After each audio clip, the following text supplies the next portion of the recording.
Hi hello வணக்கம் மக்களே. எல்லாரும் எல்பிஜி சிலிண்டர்லாம் வாங்கி வச்சிட்டீங்கன்னு நினைக்கிறேன். வழக்கம் போல மோடி அரசு வந்து நம்ம வயிற்றுல அடிக்க வந்தால் ரொம்ப சந்தோஷம். ஆனால் இதை பற்றிலாம் நம்ம அண்ணன் பேச மாட்டார்.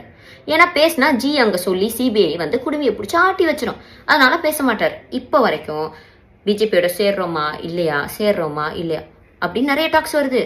நானே சொல்கிறேங்க, சேர மாட்டாங்க.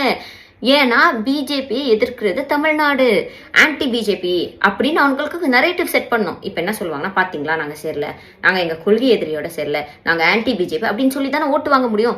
அதுக்காக அவங்க பண்ணக்கூடிய ஜோக்கு தான் இது. இதை நம்பி மக்களே யாரும் ஏமாந்துடாதீங்க. அது மட்டும் இல்லாமல் மறக்காம ஏப்ரல் 23 உதயசூரியன் சின்னத்தில் உங்கள் வாக்கை குத்திட்டு வந்துருங்க. அண்ட் நம்ம பாஸ்கெட் பால் அண்ணா வேற வந்து 40 நிமிஷம் என்கொயரி சரக்கு பாட்டில் பிரைவேட் ஜெட்டில் எடுத்துகிட்டு போய் மாட்டிட்டார்லாம் சொல்கிறாங்க. எதுக்குன்னே இது கட்சிக்கு அசிங்கம் இல்லையா இதெல்லாம்? அண்ட் சட்டம் தன் கடமையை செய்யும், தீ பரவட்டும். As usual vulgar warriors, other warriors, உங்களோட வன்மத்தை வந்து கக்கிட்டு போகலாம். மறந்துடாதீங்க, BJP is equal to TVK, TVK is equal to BJP. BJP தான் டிவிகே, டிவிகே தான் பிஜேபி. அண்ணா வந்து பி டீம்லாம் இல்லை, ஏ டீம்க்கே அண்ணன் தான். எல்லாரும் டிவிகேவை பத்தி விஜயண்ணாவை பத்தி கேள்வி கேட்கணும் அப்படிங்கறதுக்காக போஸ்ட் மேல போஸ்ட் போட்டீங்களே. இப்ப உங்க எல்லாருக்கும் நான் ஒரு கேள்வி கேட்கறேன். ஞானஸ்திகளா இருந்தீங்கன்னா பதில் சொல்லுங்க.